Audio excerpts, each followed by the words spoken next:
Hello and welcome to episode 55 of Foreign Correspondence, a podcast that brings you interviews with journalists around the world. I'm Jake Spring, a foreign correspondent with more than 9 years' experience in Brazil and China. First up, I want to tell you all about some personal news. I got an award!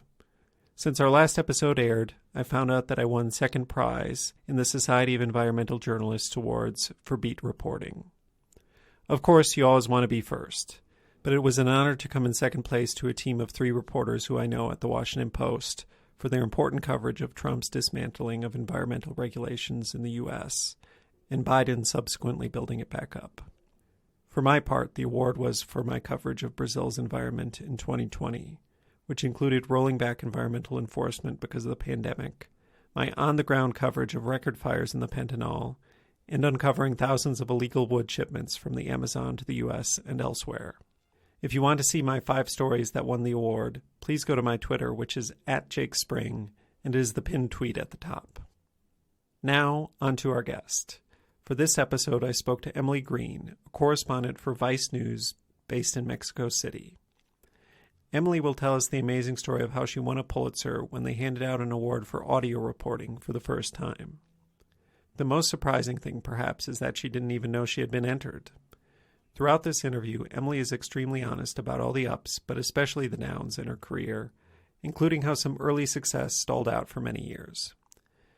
The path to where she is today went through the Wall Street Journal, a legal publication in California, the San Francisco Chronicle, and many public radio outfits along the way. Emily came to be a foreign correspondent in her 30s, doing it the hard way by moving to Mexico City to freelance. She'll talk about how the pandemic upended that freelance life in Mexico. There's also some heartwarming moments, especially her being with her family when she finds out that she won the Pulitzer. For journalists out there, I think there is really a lot to learn and relate to in this episode. And for everyone, I think Emily is someone you'll root for along the way. So now, without further ado, here's my conversation with Emily Green for Vice News in Mexico City.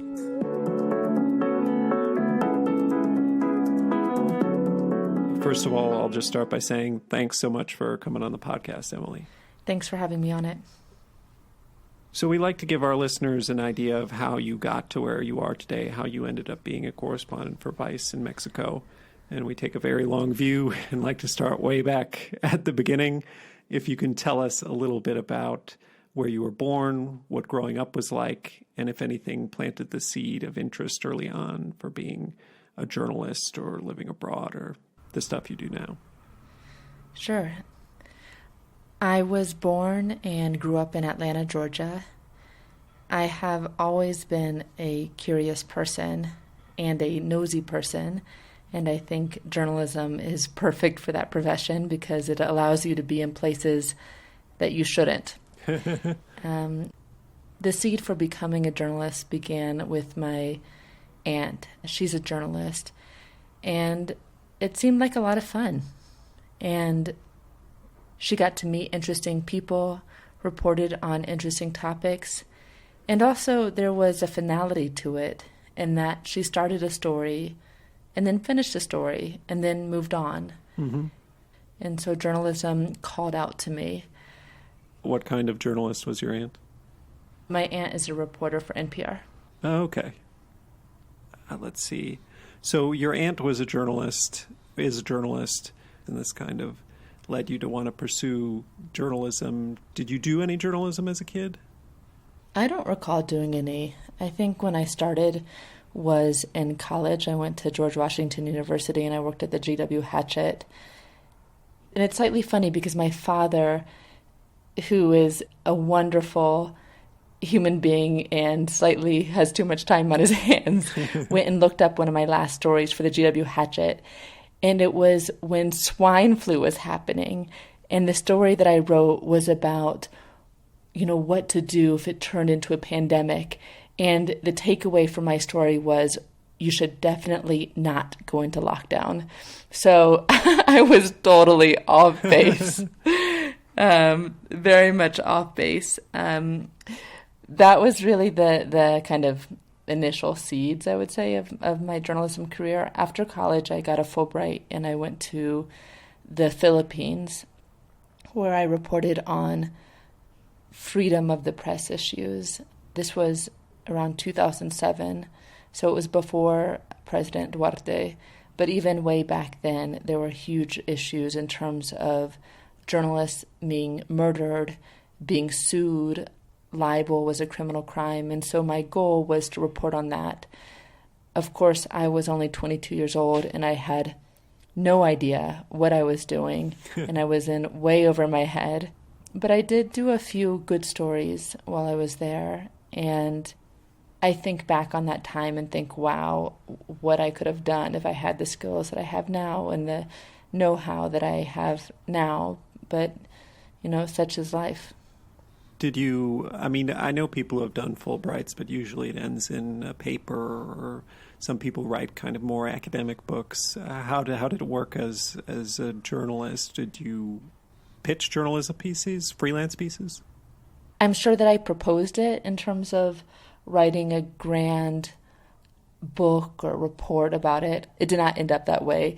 I did write a feature story for the Washington Post featuring the then head of the Filipino Supreme Court.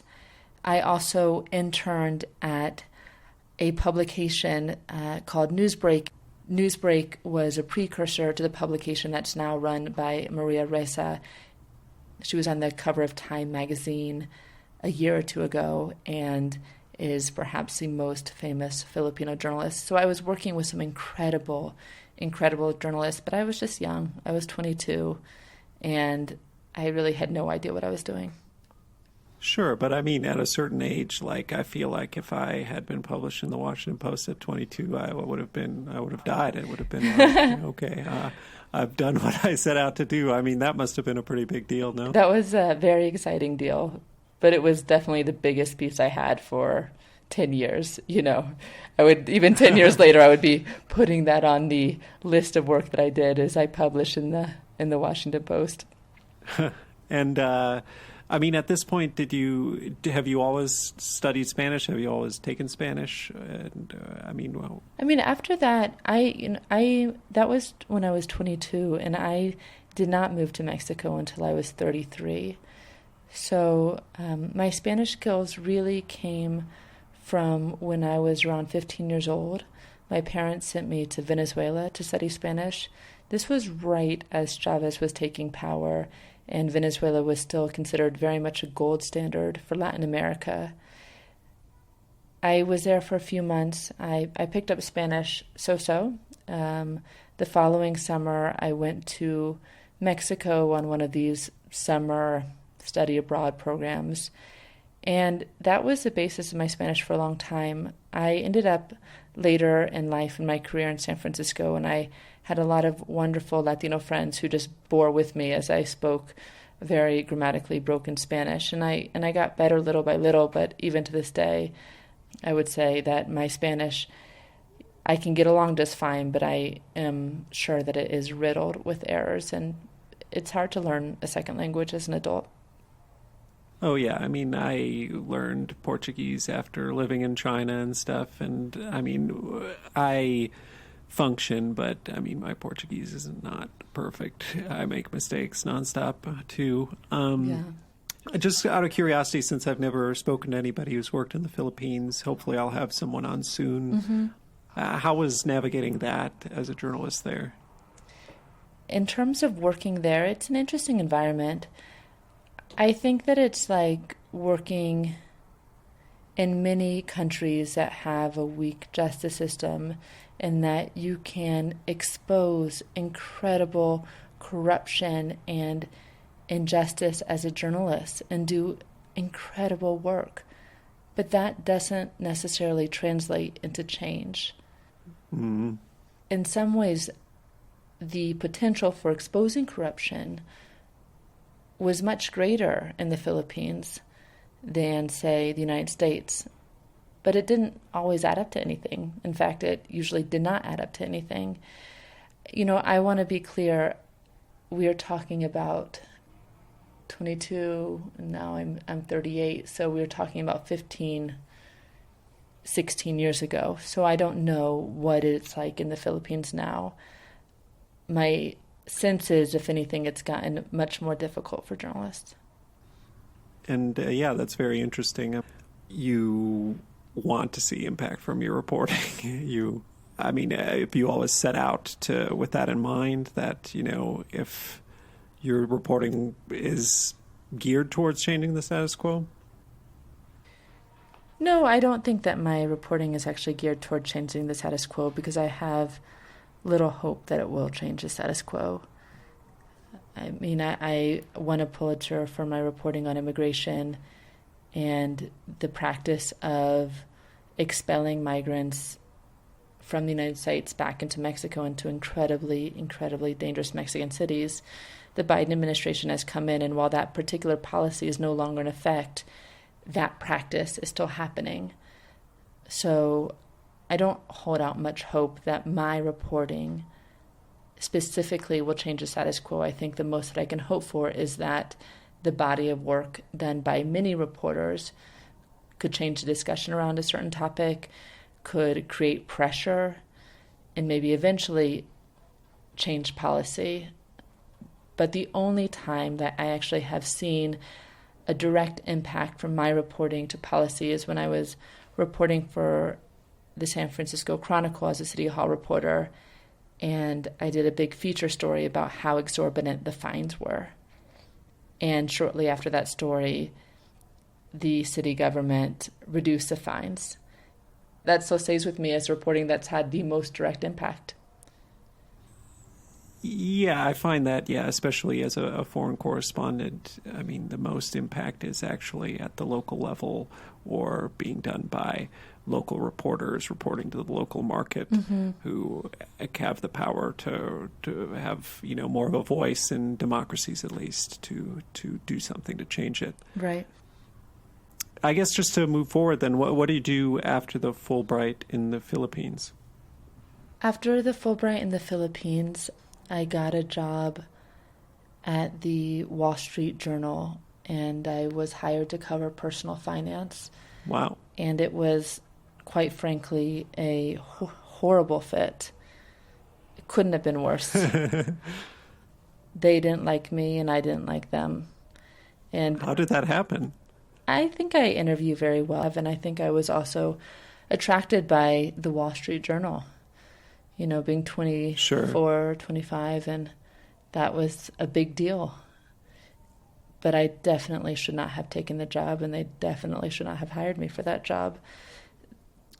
Not to say, then that's not about the Wall Street Journal as an institution or as a paper, because I do fabulous work.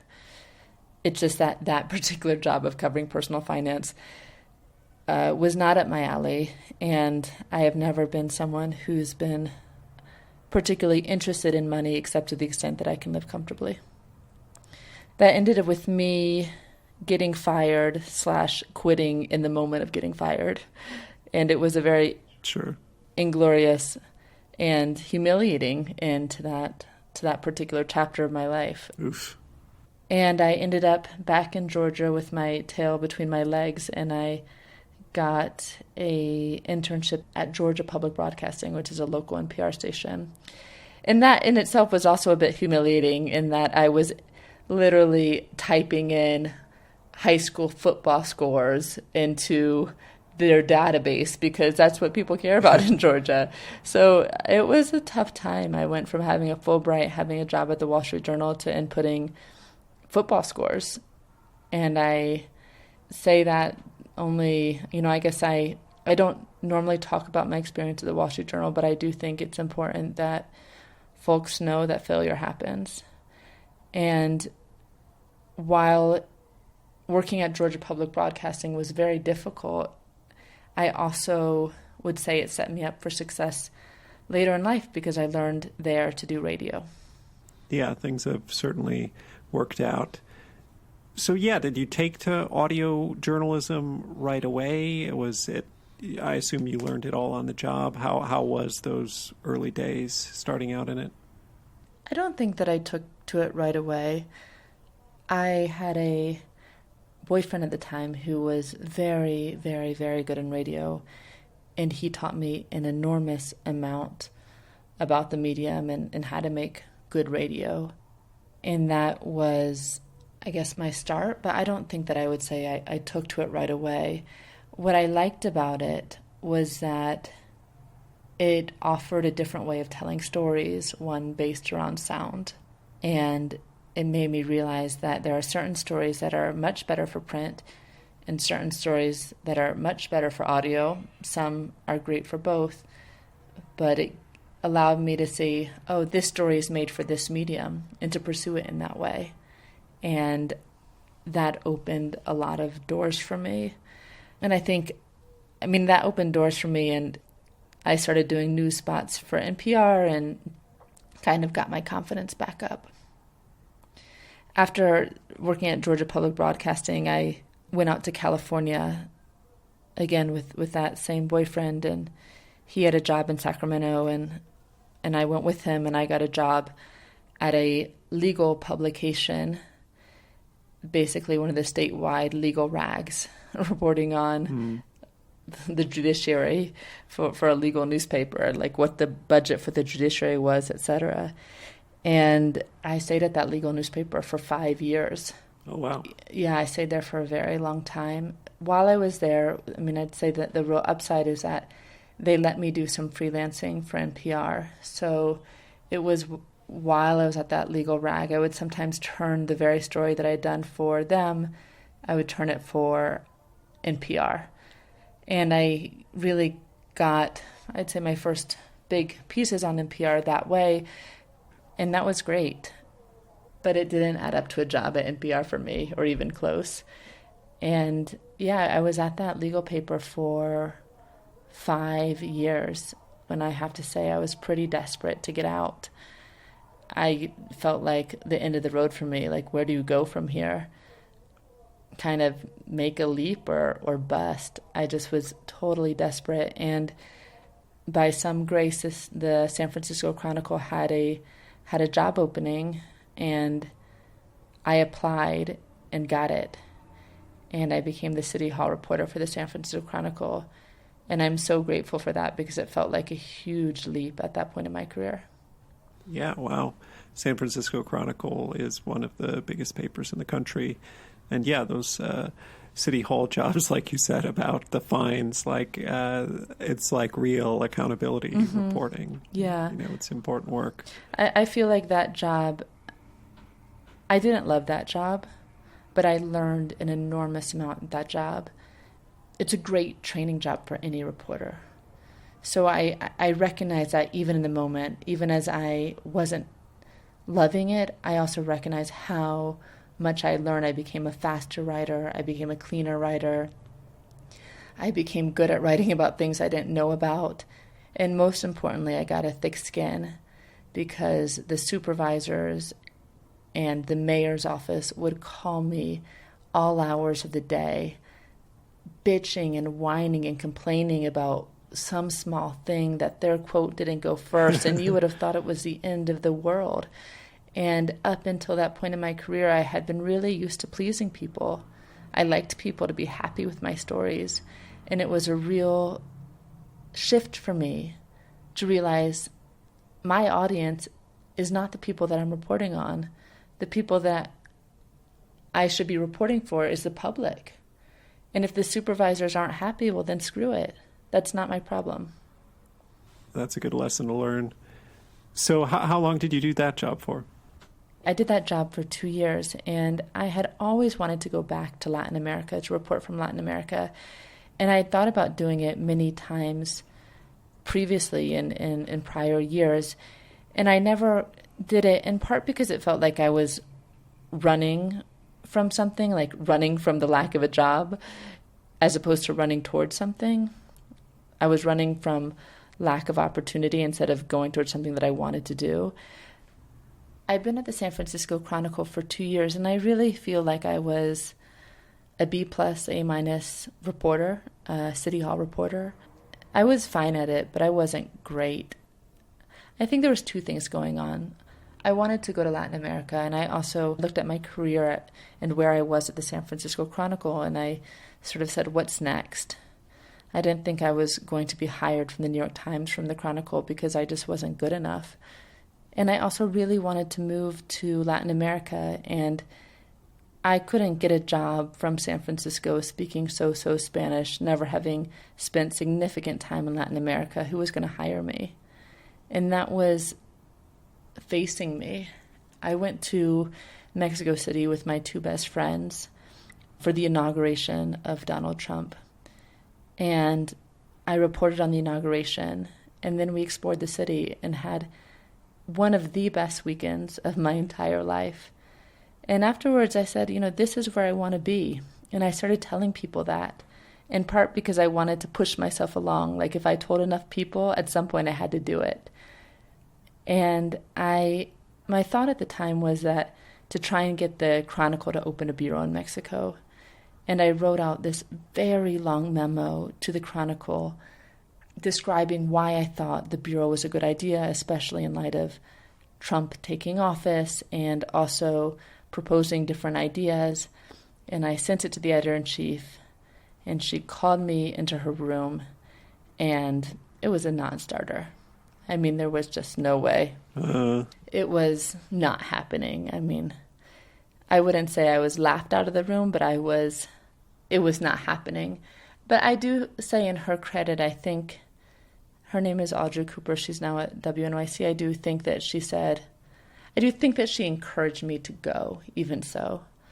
I don't remember exactly how it went down, but by that point I had written this memo, I had sent it to her, I'd let it out what I wanted to do, so I felt like that was a point of no return. And at some point I just set a date for myself to leave the Chronicle and move to Mexico. And it was terrifying. I was really scared and worried that it would be the end of my career. And at the same level, I thought to myself, this is one life that I have. What will I regret most? Trying and failing, or staying at a job that I am so at and don't love for the rest of my life just so I can have health care and job security? And thinking about it in those terms and framing it in those terms made the decision much easier. And I also think that journalism is a career that rewards risk-taking to an extent, perhaps educated risk-taking, and that if I came to Mexico and I flamed out, that I could always go back and tell that story and make it sound better than it was. And that also comforted me to some extent. Sure. Yeah, no, that makes a lot of sense to me. And makes me think of my own career. And, I graduated in the financial crisis, and, I got a job in Myrtle Beach working at the local newspaper, the Sun News there. And I just kind of saw no road ahead of me. And had I had all the avenues in front of me, I feel like I would not have moved to China and taken this huge risk, which honestly at the time, I don't think I actually knew how big of a risk it was. I was just too stupid for failure to occur to me, even though I was so in over my head, saving up like $3,000. I remember unlike you at a date, I was going to save up $3,500. That's exactly how much I thought I needed and move. And it all worked out. I think the risk was rewarded, but it is it could have gone so bad. Yeah. I guess I'm curious if it was it as hard as you expected? Obviously, you've succeeded at it, but how did it match up versus against those fears, I guess? The first 4 months I hardly worked, and it was so wonderful. I took Spanish classes, and the school where I went was about an hour away by train, and which would frequently break down. And it was so lovely because I just didn't have anywhere to be. And San Francisco is very much a city that's like lunch from 2 to 3:30, and this meeting from 3:30 to 4, and something from 4 to 6. And I was so happy to have no obligations. So I didn't work barely at all. As soon as I did, it was hard. It was hard going at first. Several reporters here were incredibly kind and would kind of give me their leftover story ideas, or things that they weren't going to pursue. And I did several sports stories to start off. I like reporting on sports. Oddly, I like it in the context of what do sports say about society. So I reported on the women's soccer league that had just started. I reported on a Mexican women rugby team. And I kind of started around the edges. I had a fantastic break in that after 2 months of starting to work in Mexico, the 2017 earthquake came here. And NPR's regular correspondent wasn't here. NPR's backup correspondent wasn't here. And their third in line was busy. And so it was on me. And so I started filing for their NPR newscast, and I did their first big story after the earthquake, and it was a good one. And I think that was shocking, perhaps, to the editor at NPR, and I think she started to take me seriously. They wanted everything they could get, and so I did a bunch of stories for NPR. I did a bunch of stories for the public radio program The World, and it was a really good ego boost and a really good way for my name to get out there. The thing that's difficult is that these major publications, I mean, they want you in a time of crisis, and they're insatiable, and they want all of the stories they can get. And then the crisis ends, and you're a bit of chopped liver to them. And I remember that being one of my lowest points, going from so much work and being so needed to having absolutely nothing for a good long while. And that was incredibly difficult. And I think that was the way it was really for my first 2 years of reporting. Was my first 2 years of freelancing was work, nothing. And it was tough going through those waves. And going in and pitching editors, I mean, I guess you had already had some experience at NPR and things like that. I mean, I see you've written for several different publications, and now you're working for Vice. I mean, how did you find that process of getting through to editors and getting them to take your stories? I'd say a mixed bag. I think I found kind of the publications and the outlets that I wanted to work for where I had connections, and people generally responded even if to say no. So in those first few years, I did a couple of stories for KCRW, which is the Santa Monica public radio station. Like, I didn't try to go for the big outlets. Yes, NPR is big, but I wasn't pitching to the Post. I wasn't pitching to the Times. And I did find that they responded to me. The difficult part is the prices that they would offer were just sometimes horrible. I mean, real lowball. And I had to really learn how to advocate for myself in terms of money. And even, I think, by the time I finished freelancing, I was one of the best paid freelancers, and that still doesn't say very much. Sure, yeah. And I imagine, I mean, if this was, around the era when I was in China, and the Atlantic and Foreign Policy would pay $150, $250. And I remember Foreign Policy being like, oh, this is a Q&A, so we give you $100 less. And I was like, yeah, fuck you. I can't believe this. And nobody else has this. You're not going to get this anywhere else. And then they gave me more money, and I was shocked. I was like, I didn't know you could do that. I didn't know you could ask for more. But some of those rates were really insanely low. I mean, I feel like when I talk to freelancers now about how to negotiate, I say it's like negotiating anything. You have to be willing to walk away.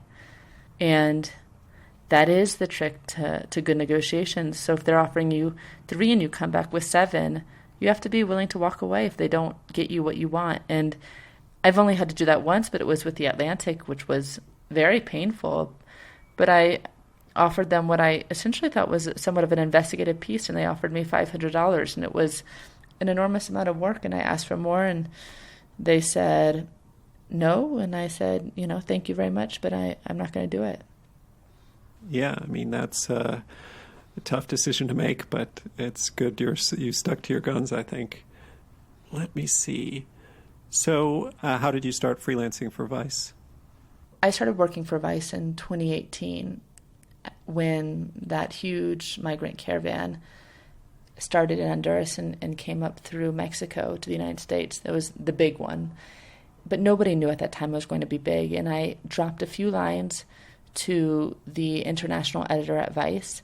I had gotten his email from a friend of mine, And I said, hey, I'm going down here. I'm going to go, and I just want to see if you'd be interested in a story or two. And here's some of my work. And Vice agreed to hire me for one story. And so I went down there, and the morning after I arrived, Trump started tweeting about it. And so the whole thing just exploded. And it's a funny turn of fate, but I had done some reporting for the Daily Beast prior to that. And I had also told the Daily Beast that I was going down, and they didn't commit to a story. They just kind of said, let us know when you get there and we'll see. And so when I got there and Vice had committed to the story, I did the story for Vice, and Daily Beast came back to me and said, you're our person. And I said, thanks so much, but I'm working for Vice now.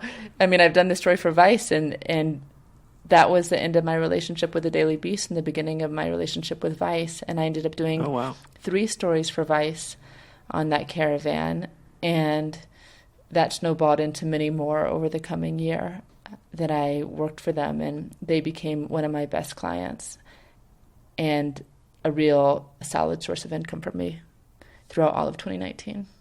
That's great. And I guess, how do you balance, you said earlier, there are certain stories that are better for text, certain stories that are better for audio. Have you always done a mix of them when you've been a freelancer in Mexico, or have you gone on long streaks where you did a lot of audio and then you take a break and do just text, or how do you manage that?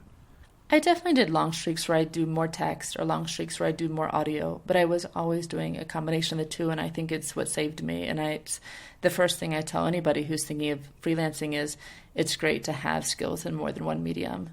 Like, it's fabulous if you want to be a long-form print reporter, don't we all? But get some skills in another medium, because part of what paid the bills was doing tape syncs, where I'm literally putting a microphone to somebody's face and they pay me $200 for that. I mean, that helped pay the bills.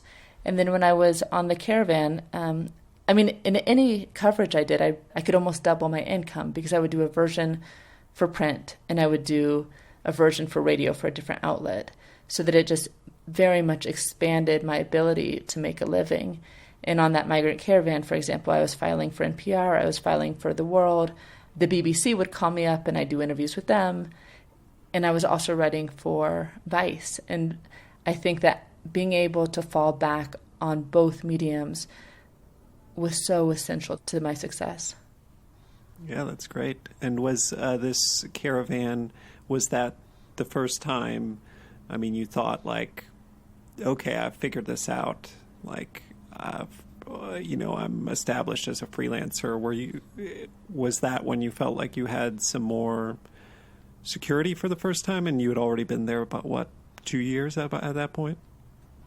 I think what it did for me is that it got me in good with Vice, and it really solidified my relationship with PRI's The World, which is a program that runs during the day on NPR.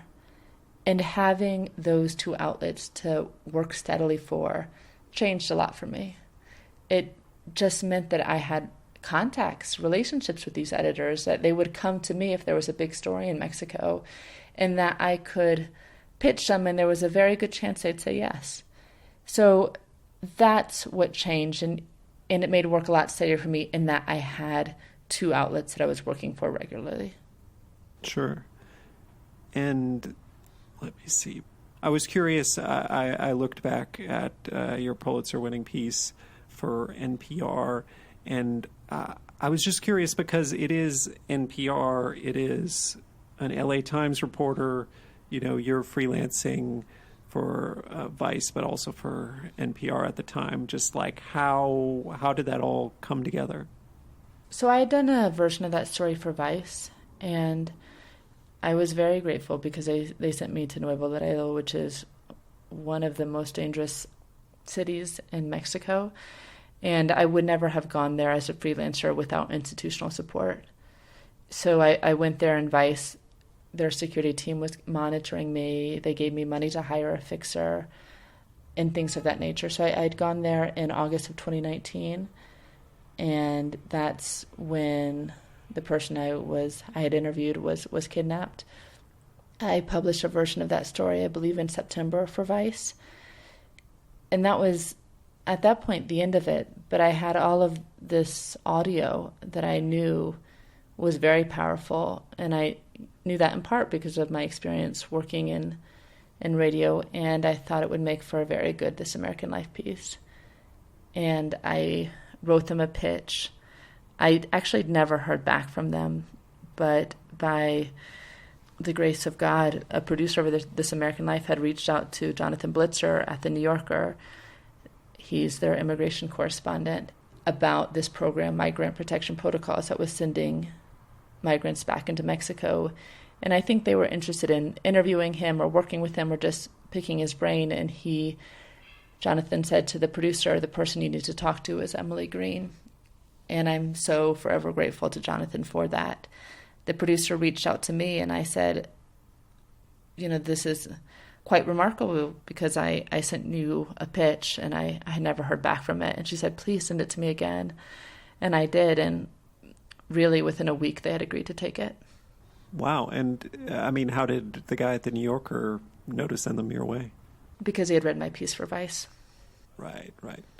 And yeah, so how did it evolve from there? Because it is like a three-parter, if an hour-long radio piece in total. The truth of the matter is I had no involvement in the other two sections. I didn't even realize they were doing an entire hour around the show until sometime fairly far in.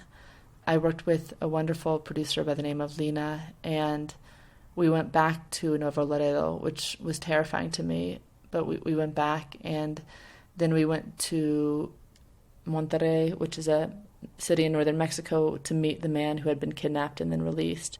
And a few weeks after that, they flew me up to New York, and we put the story together. But I never heard the episode in full until it came out. Were you surprised? Was I surprised? Yeah, I think I was surprised. That story was very emotionally taxing, and I don't know if you've had this experience, but when you work on a story that's so emotionally taxing and it comes out, it's hard to even know whether it's good at some point. Oh, yeah. Because you're too deep in. I think when I started to realize what a brilliant episode it was at the point that I got feedback from friends, from family, from people I had never met, who were just writing me saying how moved they had been by the episode. And that was a point at which I realized just how powerful it was. And I have listened back on it many times, and I think it is an incredibly powerful episode, and all the more so because of how our pieces played into each other and connected to each other and played off of each other. Right. And so, it goes on to win the Pulitzer. One other thing I was curious about, you being a freelancer at this point, obviously, is often for that level of awards, it's the institution that decides whether they want to submit it or not. Did they even tell you it was being submitted? Were you aware? Did you before it happened? Did you have any inclination that it even could? I had zero idea that it had been submitted. Absolutely no idea. Wow. And I had no idea that the Pulitzers were being held that day either. I couldn't have told you what month the Pulitzers were held. That was, to say I never dreamed of getting a Pulitzer is almost an understatement. I had returned home to my family in Atlanta in March of that year. The Pulitzer came out in May because the pandemic was ramping up, and felt very pressured by my family to return home. And I was living in my childhood bedroom feeling incredibly sorry for myself because I had just gone from having this pretty decent freelance career in Mexico to being back in Atlanta living in my childhood home when the Pulitzer came out. So it was shocking, and it was one of the, no, scratch that, it was by far the best day of my life, to be honest. And of course winning means the world to me, and even more important was being with my parents as it was happening, because there's nobody who's going to be prouder of you than your parents. Yeah, that's amazing. And how did you find out? Did you see on social media or something like that? The producer had called me that morning, and I thought she was calling me just to tell me no to some half-hearted pitch I had made. And she said, "Emily, I have news for you." And I said, "What?" She said, "We won a Pulitzer." And I was speechless. I was like, "What? Like, what are you talking about?" I had even forgotten that Pulitzers were awarded to audio. We're being awarded to audio for the first time. I mean, I had no idea. And she's like, "We're winning a Pulitzer. Don't tell anybody." And I said, "Well, can I tell my parents?" She said, "Yes, of course, your parents, but don't tell anybody else." And I walked around with this fear for the next 5 hours that, if I told somebody and they came out on Twitter that they'd take the Pulitzer away from me. And I also kind of didn't I also didn't really believe it. I mean, you're like, "Are you sure? Are you sure?" And my parents have a lake house up in North Georgia, and I called my father to tell him. I'm a little bit of a ditz, wouldn't be the word, but I frequently lose things, and I'm known to get into fender benders and things of that nature. I'm not the most organized human being. And so I called my dad and I said, "Dad, I have news." And he said, "What?" And I said, "I got a Pulitzer." And he said to me, "What did he do to the car?" He had no idea. I mean, it was so outside our realm of a possibility. And then I said, no. And he started to cry. And then they came home, and we sat on the couch. My sister and brother-in-law came over, and I still just didn't really believe it until it was announced.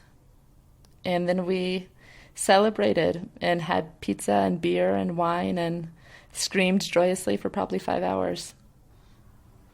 That's amazing. That's really touching. It's great that you were with your family. Yeah, I feel lucky.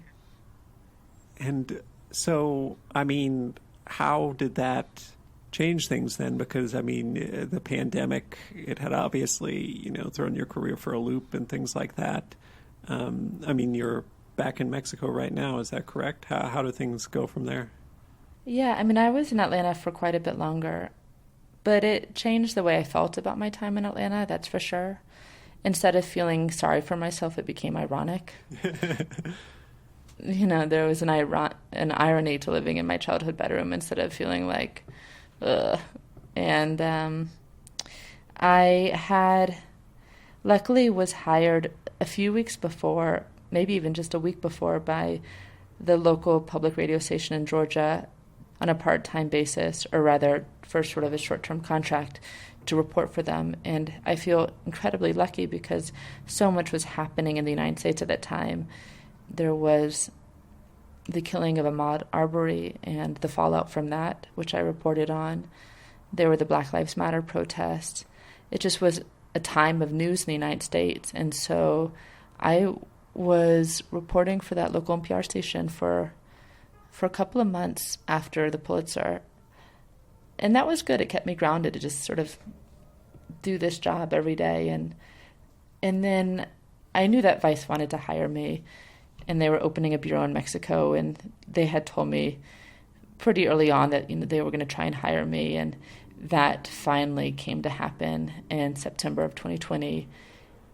And it was important to me because I didn't want to return to Mexico in the middle of a pandemic without really healthcare, I'd say is the most important, but sort of institutional backing. Yeah, that makes sense. So I did want to ask you about safety. How do you feel about safety as a reporter in Mexico? How do you approach it? Have you had a lot of close calls? Does it get a worse reputation than it deserves? How do you feel about it?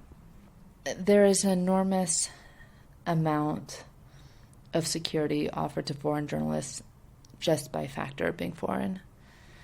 And that's not a good thing or a bad thing, it just is. And I think that gives me a sense of security in itself because, I mean, it's been years and years since a foreign journalist was physically attacked. So I don't worry about it too much, at least not in my day-to-day. Reporting in Nuevo Laredo scared me. It was a scary place for me, and I felt like I saw a real dark side of Mexico. And coming back from that, I was scared, not so much that something would happen to me, but that I could make a misstep that would put my sources' lives in jeopardy, and that my efforts to locate them or find out where they were would not be good for them. And that's a really difficult position to be in. But I don't worry about my personal safety on the day-to-day. I do kind of have a rule that if I'm going to someplace dangerous, I try to get in and out. I'm not trying to linger and stick around for a long time. I'm trying to be pretty efficient and then get out. And so far that's worked for me. I'm now doing some more TV work, and definitely that might have an added risk in that you're a lot more obvious. You stand out more, and you have this fancy, expensive equipment on you. So I think that adds to the risk. But I wouldn't say that I've had close calls. That's good. And when you went to Nuevo Laredo the first time, I mean, that was by yourself, right? And it was only when you returned, it was with institutional support. I went there on the first time with Vice, and I had institutional support in that they were tracking me. I put on a tracker on my telephone so they could know where I was, and they were checking in on me. And I think they even gave me health insurance for those few days. But to be honest, I didn't know how dangerous it was. And sometimes ignorance is bliss. Yeah, that makes sense. And yeah, obviously, I mean, we've all read the news about Mexico. We all know how it can be for your sources. I mean, I imagine it is very risky to talk about being kidnapped by a gang in Mexico. And obviously, I think you don't use any last names in your piece and things like that to protect your sources. Right. But you've done some other stuff that looks like it could be dangerous. I mean, like you did something about like children being armed by drug gangs. Like, I mean, a lot of it appears like it could be dangerous to do. Yeah. But that was when we spent one night there. We were fast. Okay, really in and out. Okay, in and out. That makes sense. Mm-hmm. Cool. Well, that's more or less the biography section. So the next section, we talk about some stories. And I like to start with a story that got away. So we end on a high note, start on the low note. But a story that you wanted to do, but I don't know, you pitch an editor, they say no, the reporting trip doesn't work out, you can't get a person to talk to you. Or, sometimes, we've all been there where it's just never the important story that needs to be done now, and it just gets pushed off, just to illustrate some of the challenges of reporting. We're not all writing long-form pieces that are grand successes every time. Does anything come to mind? I would say, I'll give you two examples, and they're on somewhat different extremes. So I would say my biggest problem as a reporter is sometimes wanting to do the master article. And I remember that about the Philippines, of wanting to do some master opus about freedom of the press in the Philippines. And you asked me at the beginning, did I do a big report on it? And the truth of the matter is I didn't, because I never knew how to tackle that. And one of the biggest lessons I've learned over my career is to do bite-sized pieces. And I really try to apply that even now. I mean, okay, you want to do a story about violence in Mexico. What's the bite-sized piece that I can do off that? What's manageable? So that's not a story that got away, but I think often about the Philippines and what I could have done better. One that was much more tangible that got away is right before the pandemic, I wrote a piece about mezcal in Oaxaca for the New York Times, and they accepted it, and I was thrilled. First byline in the New York Times. Yeah, wow. And then the pandemic hit. The story never ran. So no byline in the New York Times still. And like about a really fun topic. Yeah, exactly. That's a drag. Yeah, I mean, I guess just before we go on, I guess I am curious when it dawned on you had to leave Mexico because of the pandemic. Was it like right away, or how did you deal with that? It was pretty early on. I have a wonderful family that also has opinions on everything, and I had the full court press on me to try and get me to return. I think within a matter of 2 weeks. I mean, I think, Tom Hanks announced he had COVID, and probably within 10 days of that, I was back home. Wow. Yeah. I sobbed the entire trip home. Oh, no. I mean, yeah, it was a confusing time. Like, I feel like a lot of people had to make early decisions. Am I willing to really risk getting this or not? Okay. Now for the high note. If you could tell me about a story that you're proud of, and just kind of tell us the story behind the story. Walk us through how you got the idea, how you reported it out, any reaction, start to finish. I mean, definitely the high note in my career is the Pulitzer, and probably will be throughout the rest of my career. A recent story that I'm proud of is a documentary that I just put out with some colleagues. It is about the aftermath of the 2019 massive immigration raids at chicken plants in Mississippi, which got a lot of coverage at the time. And in January, there was a massacre in northern Mexico, and my colleague David Moore and I started talking about it. And he found out that one of the victims had been deported as a result of those raids. And I would say this is the best thing about working as staff, is having colleagues. And two brains is usually better than one. And sure. He found that out, and we reported it out. And we went to Guatemala, where most of the massacre victims were from. We spent 10 days in Mississippi.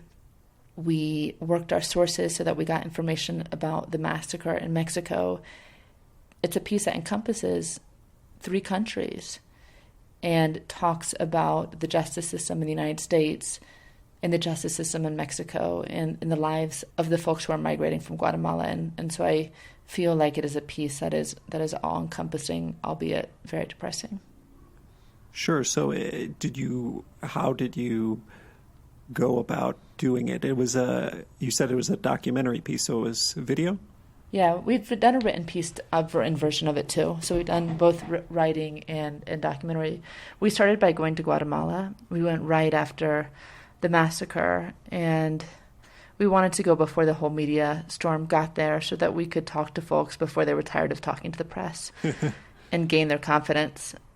And after that, we went to Mississippi and talked with the family of the man who had been deported.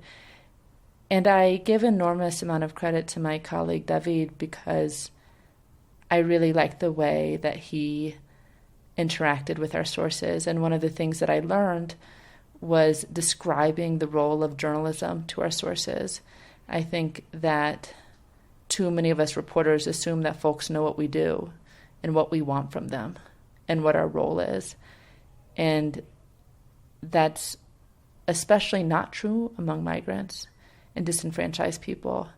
And so to see him explain, this is what we do as journalists, and this is what we don't do as journalists, and this is our role, was really edifying for me. And I guess I highlight that because you could be at the top of your game and still learn. And that's how I felt on this trip. And so we went to Mississippi, and then about a month later, we went back to Guatemala for the funeral. So we just invested an enormous amount of time in telling this one man's story that is emblematic of a much bigger issue regarding ICE, regarding the justice system. And I feel really proud of it because we invested 7 months into this piece, and it came out well. And I don't think I've ever invested 7 months into any story, not even the Pulitzer one. Yeah, that's a long time. Mm-hmm. Was there an element reported from Mexico, or? There was an element reported from Mexico, but it was all done on the phone. And part of that was a risk-reward analysis, just like you said, in terms of danger. The place where they were massacred is very dangerous, and we didn't know what we would get from that except filming the actual landscape. And so we decided it wasn't worth it, and we bought some footage off of a freelance reporter who had gone there and recorded video, and then we did the substantive reporting of it on the phone, working sources.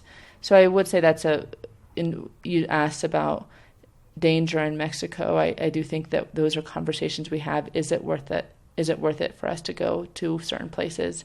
And oftentimes the answer is yes, but sometimes it's no. And I think it's really important to be honest with yourself about that. Yeah, that makes a lot of sense. Let's see. And I mean, 7 months, did it get good reaction? I mean, it must be tough, I imagine. I look through your clip file and, there are a lot of heavy stories about this things is heavy. like this. Yeah. And like you say, it's very hard to change the status quo. Do you feel that at least like got some conversation going? Did it get a good reaction? It didn't get as much reaction as I would have liked, frankly. Vice puts out a lot of videos, and this is not anywhere near their top viewed by any measure. But I think that's the nature of the work we do sometimes. The stories you invest the most on and you think are the best sometimes don't get the most views or the most hits. But, I mean, that's just the nature of the beast. I wish it were otherwise. I'm lucky in that the piece that won the Pulitzer, millions of people heard it, and I feel very fortunate for that. But that's not the norm. Right, yeah. I mean, that can definitely be the case. I mean, sometimes, a breaking news thing you do real quick can do just as well as the piece you do for months. And and even those long researched pieces, like maybe they reverberate for, I don't know, a week, but, and then kind of on to the next thing, but that is the nature of journalism. Let's see. And just before we move on to the next section, I did think I heard that Vice was getting back into, Vice had that HBO show, and then that had ended, and I heard they were maybe getting back into TV, in addition to internet videos. Are you involved in any of that? I was just curious. Yeah, they have a Vice News channel on cable, and a nightly program called Vice News Tonight that runs every night at 11 p.m. And in fact, this documentary that I worked on ran on that, and then it was put on YouTube. That's great. That's great. And you have more video stuff in the works, it sounds like? Yeah. I mean, I like video because of the need to be there. Right. Like, you got to be in the thick of the action. And that, I think, plays well also for print reporting, but it's so easy with print reporting for editors to say, well, just call them on the phone instead of see them in person. And you can get good stuff on the phone for sure, but there is something about meeting somebody in person. You often get other details, new details, to see the scenery, and that also makes my print stories better.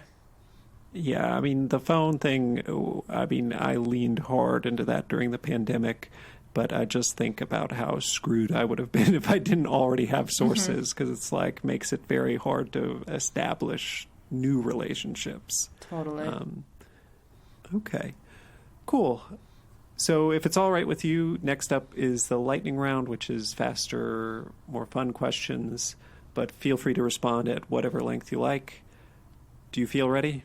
Yeah. Great. So the first question is, what is a must-read publication that you look at a lot to keep up on stuff for work? And I'm particularly looking for something that everybody might not have heard of, something you look at to keep up on Mexico. Honestly, just read the local newspapers. I don't have one in particular. Sorry. That's okay. Okay, and then what is a publication you read, listen to, or watch just for fun, but vaguely journalistic in nature? People magazine. That still exists? Yep, amazingly. Yeah, I guess I don't spend much time in U.S. supermarkets anymore, but that's cool. Can you get it there in Mexico? No, but, sometimes I just go online and look at their pictures and articles mindlessly. That's funny. Could you ever see yourself being a celebrity-type journalist? I know a couple people who have done it. I like writing profiles, but there's no way in hell I'd ever be a celebrity-type journalist, such as writing for people. Right. And then what is the best article, piece, again, it can be in any medium, that you have consumed recently? I thought that the Deus Podcast on the New York Times was brilliant. I thought it was so well done, and I had that feeling of, I want to be that reporter. And a shout out to Lisa Hagen, a reporter at WABE, the local NPR station, who did a fantastic series about guns, and she won the Pulitzer Prize for audio reporting this year. Oh, cool. That first one was the Deus Podcast? It's called Day X. Day X. What is that? It was a whole podcast series about right-wing infiltration of the German armed forces. And it was a 5-part series on the Daily, and it was brilliant. Cool. Yeah, I didn't hear about that. I'll look for it. And just to say, with your stories and all the other stories you mentioned, I will put links up in the episode description. So I'll go find them later, and people listening can find them there. Okay. Let's see. Those were 2 good ones. Is there any particular subject matter you geek out about that isn't specifically related to your job? Sports. I like sports, but I like sports culture stories mostly. I'm not so interested in who won and who lost, but the story behind the athlete or what got them to where they are. And then if you had to trade places with one journalist, living or dead, and you would have their career, who would it be? My answer sounds so fucking boring, but I feel like John Lee Anderson has done some pretty amazing work hanging out with Chavez and writing profiles of him and all of the like. I don't know that I'd change careers with him, but I see the stories he does, and I think the people that he's gotten to meet and hang out with are pretty fabulous. But I also know John Lee Anderson, there's a lot of, he's a little bit polemical, so I don't know. I just remember, I'm going to put it this way. John Lee Anderson wrote a profile of Chavez where he rode with Chavez on his personal airplane, I believe, to Cuba. And that has always stuck with me. That is so cool. I wish I could have done that. I'm gonna modify the answer to that way. Instead of saying I want to be John Lee Anderson, but just more about that anecdote of Venezuela and being on the plane. And Sure. But yeah, no, John Lee Anderson is great. You're not doing it right, I guess, if you're not even a little bit controversial. And I do know he is aware of this existence of this podcast, and it has always been very nice. So I'm for it. Okay. And I'll add, in terms of other reporters that I admire, there's so many out there right now. And I think, for example, Nicole Hannah-Jones is doing unbelievable, groundbreaking work. So I think of it more in terms of folks that I emulate or look up to, as opposed to who do I want to switch places with. Sure. That makes sense to me. And it honestly is a bit weird, I guess, to say you want to switch places with somebody who's still alive. What is one thing you wish you could travel back in time and tell your younger self? It'll be all right. I think that's it. It's gonna work out. Don't stress so much. I could definitely use that advice. Maybe even sometimes right in the present. What is one thing that most people don't know about you? I think people assume I have my life a lot more together than I do. I'm still figuring it out. I'm still figuring out where I want my career to take me. This one, I don't know if I should keep asking people it or not. I've realized it actually, it's what is your most embarrassing journalism-related anecdote or story. I realize that this has turned up a lot of stories of, terrible corrections and things like that are real downers and not embarrassing in a funny way, which maybe when I first thought of this question, but does okay. Anything come to mind? I have a pretty funny one, which is the very first time, once I started at Georgia Public Broadcasting, 25 or so, Obama had just been elected, and I went to the inauguration, and my editor asked me to file some stories from the Georgia ball. And I was so nervous I wanted to down a glass of wine, but my sister, who looks a lot like me, many people think we're twins, but we're not, convinced me no, to hold off. And so the two of us went around, me with this recording equipment, putting it in people's faces for the first time. And I went up to this man and I asked him, I said, "I'm Emily. Who are you?" And he said to me, "I'm Senator Isaacson." And I just thought, oh, well, hello, Senator. How are you? and then we proceeded to do the interview, and it was, but it was quite humiliating that I did not recognize the senator from Georgia. Huh. I mean, yeah, that's funny. But yeah, I've definitely, like, being in a foreign country in Brasilia, like, there's so many dignitaries that sometimes, like, I walk in the room and I'm, like, racking my brain, who is this person? And usually there's a way I can fudge it or something. And as a foreigner, maybe you get more of a pass. Right. But yeah, definitely happens to me. And then the next one is, I guess, kind of, if I had to give it a short title, the, like, pinch me moment. If there's ever been, like, a particular situation where you thought, I can't believe this is my job or this is my life, that being a journalist has gotten you into. It can be the coolest situation. It can be a weird situation. It can be serious. It can really be whatever you want, but something, you know, you can't believe this is your life. I feel that a bit now, frequently. I went to Bolivia for a story. My colleagues and I were in La Paz, and we went on the teleférico, which is the subway in the sky, and it was so cool, like one of the coolest things I've ever done. And I'm in La Paz working, and I pinched myself. This is really amazing. I'm literally living out my dream, getting to travel the world, doing the job that I love. That's pretty pinch-worthy. Yeah, that's pretty amazing. You took the big risk moving abroad, and it paid off. Yeah, it did. But there's a lot of luck involved in this too, you know. Hard work, luck, being in the right place at the right time. I'm a fortunate woman. What is your favorite film, book, TV, or other media property about journalists, and why? I loved the movie Spotlight.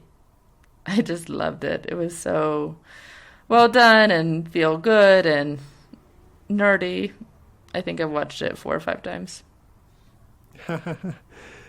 I get that response a lot, and so much that I did do a supercut special episode of everybody's comments about Spotlight. And then the final question is, qualifications aside, if you couldn't be a journalist, what job would you do? And qualifications aside means, you know, you can be a scientist, you can be an astronaut, you can be an NBA player, you can be whatever you want to be, but not a journalist. What would you do? Well, I wanted to be a figure skater when I was 15 years old.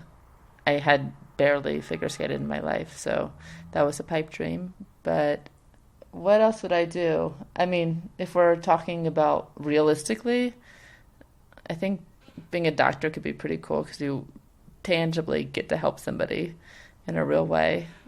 But that's such a boring answer. I don't know. Maybe an artist. Yeah, I think I'd like to be an artist. But that's putting aside the fact that my creative talent needs some work. But I think being an artist or a musician or something in the arts would be really freaking cool. Yeah, that's a cool answer. That's a good use of the qualifications aside. Mm-hmm. Okay, well, I think this went great. So anything you'd like to add before we wrap up? No, thanks so much for having me.